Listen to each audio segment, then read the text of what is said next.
Hello, my name is Evelyn. I work as a therapist for RISE. In this video, I'm going to give some really basic information about common ways that human beings respond when they're in danger. We found that human brains have a sort of alarm system.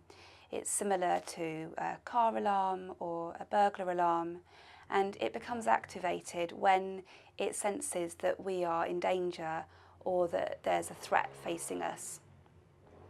When the alarm system becomes activated, it wants us to act as quickly as we can to get ourselves to a place of safety. It tends to create certain physical signs, so that might include sweating, needing to go to the toilet, having a racing heart, feeling shaky. And alongside this, the alarm system will prompt us to adopt whichever course of behaviour it deems is going to be the safest one at the time. What's been found is that often there are 5 main ways that human beings tend to act when they're in a dangerous situation, although it's a little bit different for everyone. So these are sometimes called the 5F responses. The first of these is fight. So that's when we use physical force or we shout to try and stop something or someone from making us feel unsafe. Secondly, there's the flight response. And during the flight response, we are acting in a way where we want to get ourselves away from the danger. We want to create distance between ourselves and the thing that's making us feel unsafe.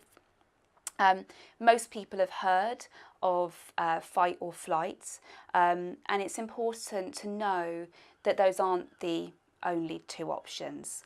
The third of the 5F responses is freeze.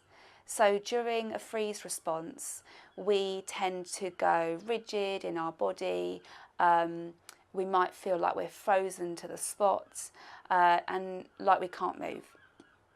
Also, sometimes people have a flop response, and during that, their body goes floppy and passive. They probably aren't moving much or resisting what's happening.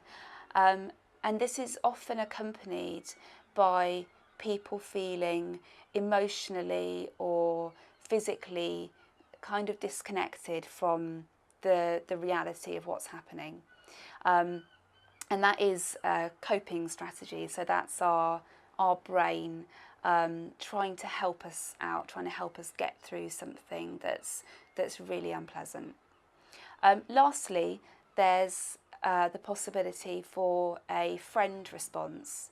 So human beings are really social creatures, and the friend response is really us using our social skills to try and keep ourselves safe. So what we might do is we might try and engage directly with someone who is scaring us or threatening us. We might find that actually we're quite kind to them, that we try and calm them down, that we try and reason with them, that we try and reassure them, or that we act apologetically for the events that are unfolding. And this is all part of our brain trying to keep us as safe as possible, really. Some people feel surprised by the way that they responded during a traumatic or threatening situation. They might feel confused about why they took a certain course of action as opposed to another. They might feel like they didn't have much control over how they responded, and sometimes they might judge themselves negatively for the way that they acted during the dangerous situation. So, for example, someone who froze during a scary event might look back in hindsight and think, well, it would have been much more sensible if I'd run away. And that might leave them feeling guilty or feeling shameful about the way that they responded, about how the events unfolded.